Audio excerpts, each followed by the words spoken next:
ओम शांति। 6 मार्च 2025 के ईश्वरीय महावाक्य। पहले सुनते हैं मुरली के मुख्य पॉइंट्स। बाबा ने कहा, तुम बच्चे तो सदैव लकी हो, तुम्हारा हर दिन लकी है। पहले तुम आसुरी संतान थे, अभी बने हो ईश्वरीय संतान। तो ईश्वरीय संतानों की आपस में कुदृष्टि नहीं जानी चाहिए। तुम्हारी किसी में भी आंतरिक रग नहीं जानी चाहिए। अगर रग जाती है तो कहेंगे मोह की बंदरी। फिर बाबा ने कहा, तुम बच्चों को सिवाय एक बाप के और कोई की याद नहीं रहनी चाहिए। सबसे जास्ती एक बाप से लव हो जाए। जो बच्चे इस रावण राज्य में कामचिता पर बैठ जल गए थे, बाप आकर फिर से उन पर ज्ञान वर्षा करते हैं, जिससे तुम विश्व के मालिक बन जाते हो। तुम बच्चों को बहुत रहम दिल बनना है, अपने ऊपर भी बेरहमी नहीं करनी, अर्थात पतित बनने का पुरुषार्थ नहीं करना है। बाप को याद कर पावन बनना है। लास्ट में बाबा ने कहा, तुम्हें अपनी अवस्था ऐसी एक रस बनानी है जो सब कुछ देखते हुए भी जैसे कि कुछ नहीं देखते। अब तुम्हें बिल्कुल उपराम बनना है, परफेक्ट बनने की मेहनत करनी है। अब सुनते हैं महावाक्यों को विस्तार से। बाबा ने कहा, मीठे बच्चे, जैसे तुम आत्माओं को यह शरीर रूपी सिंहासन मिला है, ऐसे बाप भी इस दादा के सिंहासन पर विराजमान है। उन्हें अपना सिंहासन नहीं। प्रश्न, जिन बच्चों को ईश्वरीय संतान की स्मृति रहती है, उनकी निशानी क्या होगी? उत्तर, उनका सच्चा लव एक बाप से होगा। ईश्वरीय संतान कभी भी लड़ेंगे झगड़ेंगे नहीं। उनकी कुदृष्टि कभी नहीं हो सकती। जब ब्रह्मा कुमार कुमारी अर्थात बहन भाई बने तो गंदी दृष्टि जा नहीं सकती। गीत छोड़ भी दे आकाश सिंहासन, अब धरती पर आ जा रे। ओम शांति। अब बच्चे जानते हैं, बाबा ने आकाश सिंहासन छोड़कर अब दादा के तन को अपना सिंहासन बनाया है। वह छोड़कर यहाँ आकर बैठे हैं। यह आकाश तत्व तो है जीव आत्माओं का सिंहासन।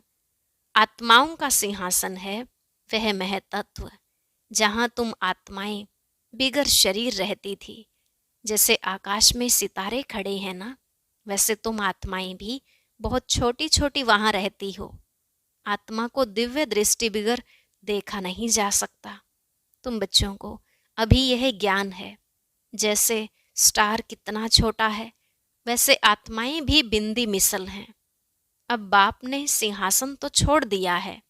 बाप कहते हैं, तुम आत्माएं भी सिंहासन छोड़कर यहाँ इस शरीर को अपना सिंहासन बनाती हो। मुझे भी जरूर शरीर चाहिए, मुझे बुलाते ही हैं पतित दुनिया में।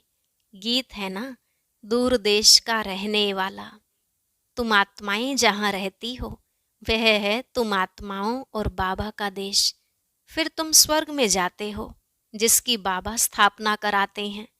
बाप खुद उस स्वर्ग में नहीं आते, खुद तो वाणी से परे वानप्रस्थ में जाकर रहते हैं। स्वर्ग में उनकी दरकार नहीं, वह तो दुख सुख से न्यारे हैं ना। तुम तो सुख में आते हो तो दुख में भी आते हो। अभी तुम जानते हो, हम ब्रह्मा कुमार कुमारियां बहन भाई हैं। एक दो में कुदृष्टि का ख्याल भी नहीं आना चाहिए। यहाँ तो तुम बाप के सम्मुख बैठे हो, आपस में बहन भाई हो। पवित्र रहने की युक्ति देखो कैसी है।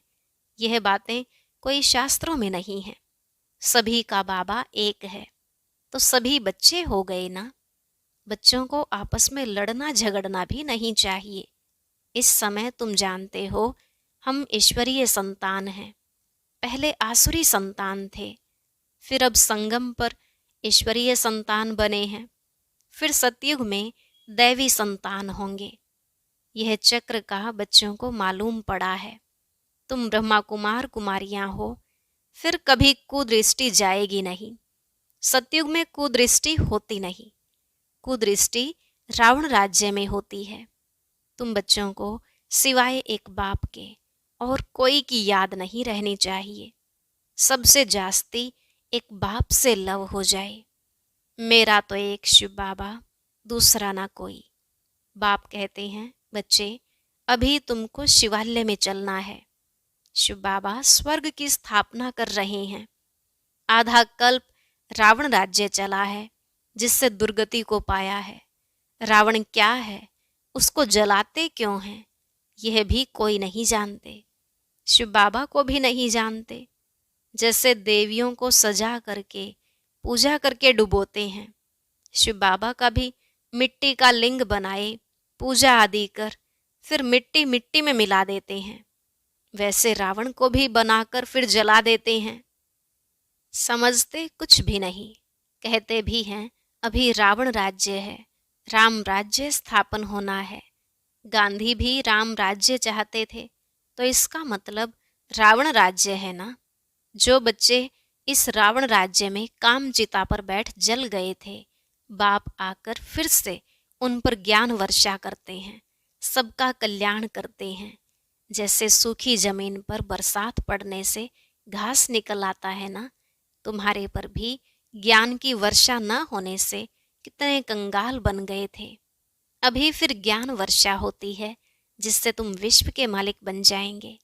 भल तुम बच्चे गृहस्थ व्यवहार में रहते हो, परंतु अंदर में बहुत खुशी रहनी चाहिए। जैसे कोई गरीब के बच्चे पढ़ते हैं तो पढ़ाई से बैरिस्टर आदि बन जाते हैं। वो भी बड़ों बड़ों के साथ बैठते हैं, खाते पीते हैं। भिलने की बात भी शास्त्रों में है ना। तुम बच्चे जानते हो, जिन्होंने सबसे जास्ती भक्ति की है, वही सबसे जास्ती ज्ञान आकर लेंगे। सबसे जास्ती शुरू से लेकर तो हमने भक्ति की है, फिर हमको ही बाबा स्वर्ग में पहले पहले भेज देते हैं। यह है ज्ञान युक्त यथार्थ बात। बरोबर हम ही सो पूज्य थे, फिर सो पुजारी बनते हैं, नीचे उतरते जाते हैं। बच्चों को सारा ज्ञान समझाया जाता है। इस समय यह सारी दुनिया नास्तिक है, बाप को नहीं जानते, नेति नेति कह देते हैं। आगे चलकर यह सन्यासी आदि सब आकर आस्तिक जरूर बनेंगे। कोई एक सन्यासी आ जाए तो भी उन पर सभी विश्वास थोड़े ही करेंगे। कहेंगे इन पर बीके ने जादू लगाया है। उनके चेले को गद्दी पर बिठाए उनको उड़ा देंगे।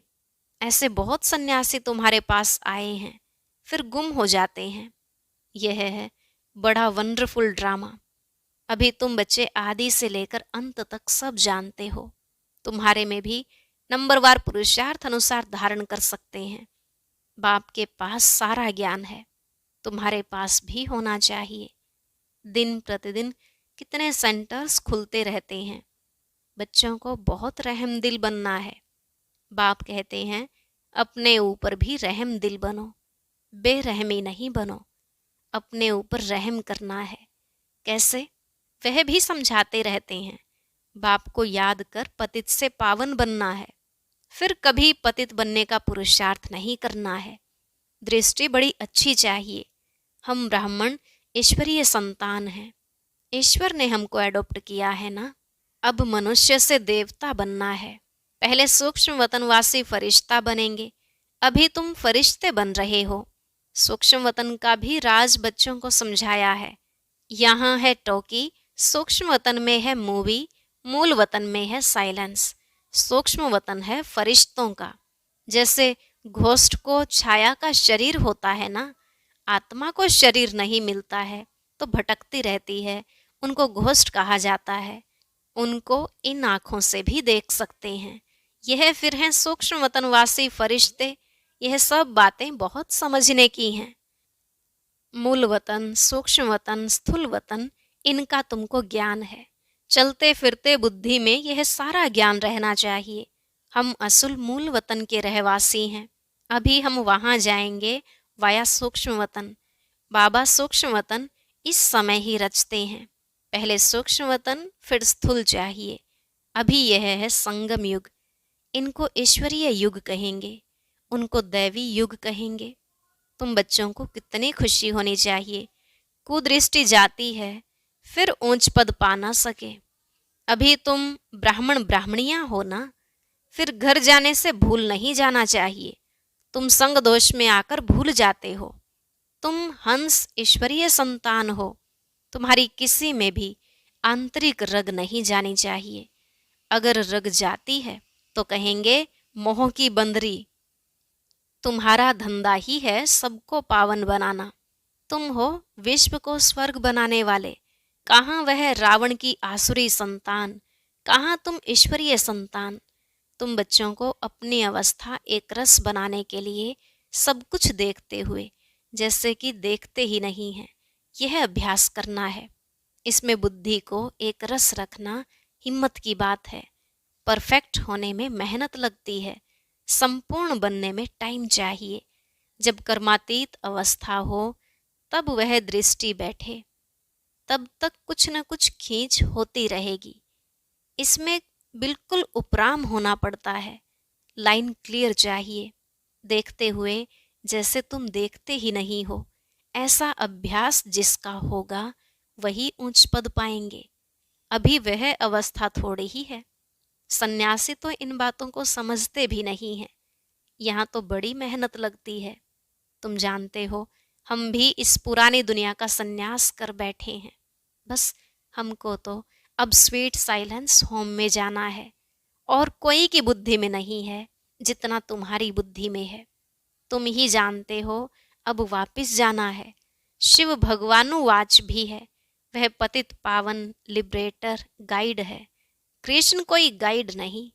इस समय तुम भी सबको रास्ता बताना सीखते हो, इसलिए तुम्हारा नाम पांडव रखा है। तुम पांडवों की सेना है। अभी तुम देही अभिमानी बने हो। जानते हो अब वापिस जाना है, यह पुराना शरीर छोड़ना है। सर्प का मिसाल, भ्रमरी का मिसाल, यह सब हैं तुम्हारे इस समय के। तुम अभी प्रैक्टिकल में हो, वह तो यह धंधा कर न सके। तुम जानते हो यह कब्रिस्तान है, अब फिर परिस्तान बनना है। तुम्हारे लिए सब दिन लक्की हैं। तुम बच्चे सदैव लक्की हो। गुरुवार के दिन बच्चों को स्कूल में बिठाते हैं, यह रस्म चली आती है। तुमको अभी वृक्षपति पढ़ाते हैं, यह बृहस्पति की दशा तुम्हारी जन्म जन्मांतर चलती है। यह है बेहद की दशा। भक्ति मार्ग में हद की दशाएं चलती हैं, अभी है बेहद की दशा। तो पूरी रीति मेहनत करनी चाहिए।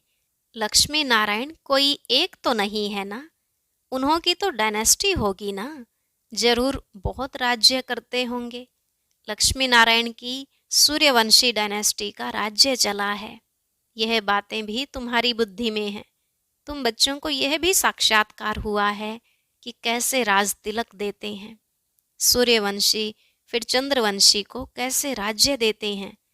माँ बाप बच्चे का पांव धोकर राज तिलक देते हैं, राज्य भाग्य देते हैं। यह साक्षात्कार आदि सब ड्रामों में नोंद है। इसमें तुम बच्चों को मूंझने की दरकार नहीं है। तुम बाप को याद करो, स्वदर्शन चक्रधारी बनो और दूसरों को भी बनाओ। तुम हो ब्रह्मा मुख वंशावली स्वदर्शन चक्रधारी सच्चे ब्राह्मण। शास्त्रों में स्वदर्शन चक्र से कितनी हिंसाएं दिखाई हैं। अभी बाप तुम बच्चों को सच्ची गीता सुनाते हैं, यह तो कंठ कर लेनी चाहिए। कितना सहज है। तुम्हारा सारा कनेक्शन है ही गीता के साथ। गीता में ज्ञान भी है तो योग भी है। तुमको भी एक ही किताब बनाना चाहिए।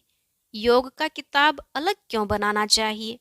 परंतु आजकल योग का बहुत नामाचार है, इसलिए नाम रखते हैं ताकि मनुष्य आकर समझें। आखिरीन यह भी समझेंगे कि योग एक बाप से लगाना है। जो सुनेंगे वह फिर अपने धर्म में आकर ऊंच पद पाएंगे।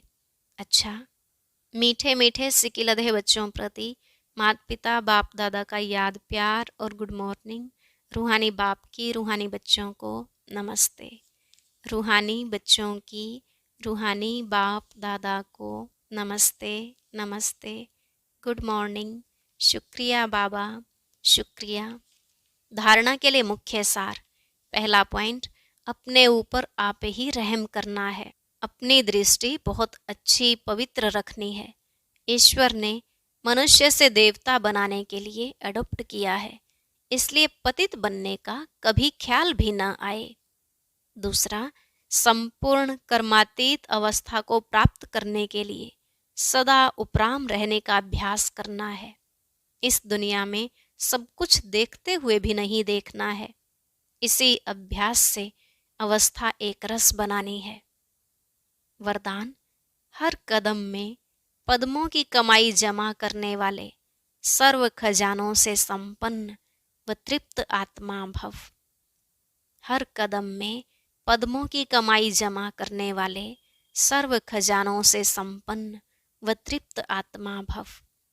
बाबा ने कहा, जो बच्चे बाप की याद में रहकर हर कदम उठाते हैं, वह कदम कदम में पद्मों की कमाई जमा करते हैं। इस संगम पर ही पद्मों के कमाई की खान मिलती है। संगम युग है जमा करने का युग। अभी जितना जमा करना चाहो उतना कर सकते हो। एक कदम अर्थात एक सेकंड भी बिना जमा के न जाए, अर्थात व्यर्थ ना हो। सदा भंडारा भरपूर हो, अप्राप्त नहीं कोई वस्तु। ऐसे संस्कार हों। जब अभी ऐसी तृप्त व संपन्न आत्मा बनेंगे, तब भविष्य में अखुट खजानों के मालिक होंगे। स्लोगन: कोई भी बात में अपसेट होने के बजाय नॉलेजफुल की सीट पर सेट रहो। कोई भी बात में अपसेट होने के बजाय नॉलेजफुल की सीट पर सेट रहो। मातेश्वरी जी के अनमोल महावाक्य, जिनका सार है आधा कल्प ज्ञान ब्रह्मा का दिन और आधा कल्प भक्ति मार्ग ब्रह्मा की रात। मम्मा ने कहा, आधा कल्प है ब्रह्मा का दिन, आधा कल्प है ब्रह्मा की रात। अब रात पूरी हो, सवेरा आना है। अब परमात्मा आकर अंधियारे की अंत कर सोजरे की आदि करता है। ज्ञान से है रोशनी, भक्ति से है अंधियारा। गीत में भी कहते हैं, इस पाप की दुनिया से दूर कहीं ले चल, चित चैन जहां पावे। यह है बेचैन दुनिया, जहां चैन नहीं है। मुक्ति में न है चैन न है बेचैन। सत्युग त्रेता है चैन की दुनिया, जिस सुख धाम को सभी याद करते हैं। तो अब तुम चैन की दुनिया में चल रहे हो, वहां कोई अपवित्र आत्मा जा नहीं सकती। वह अंत में धर्मराज के डंडे खाए कर्म बंधन से मुक्त हो शुद्ध संस्कार ले जाते हैं, क्योंकि वहां न अशुद्ध संस्कार होते न पाप होता है। जब आत्मा अपने असली बाप को भूल जाती है, तो यह भूल भुलैया का अनादि खेल हार जीत का बना हुआ है। इसलिए अपन इस सर्वशक्तिवान परमात्मा द्वारा शक्ति ले, विकारों के ऊपर विजय पहन 21 जन्मों के लिए राज्य भाग्य ले रहे हैं। अच्छा, ओम शांति। अव्यक्त इशारे, सत्यता और सभ्यता रूपी कल्चर को अपनाओ। आपके बोल में स्नेह भी हो, मधुरता और महानता भी हो, सत्यता भी हो, लेकिन स्वरूप की नम्रता भी हो। निर्भय होकर अथॉरिटी से बोलो, लेकिन बोल मर्यादा के अंदर हो। दोनों बातों का बैलेंस हो। जहाँ बैलेंस होता है वहाँ कमाल दिखाई देती है, और वह शब्द कड़े नहीं मीठे लगते हैं। तो अथॉरिटी और नम्रता दोनों के बैलेंस की कमाल दिखाओ। यही है बाप की प्रत्यक्षता का साधन। अच्छा, ओम शांति। अब सुनते हैं आज की अव्यक्त मुरली। इसके लिए ऊपर दिए गए बॉक्स पर क्लिक करें।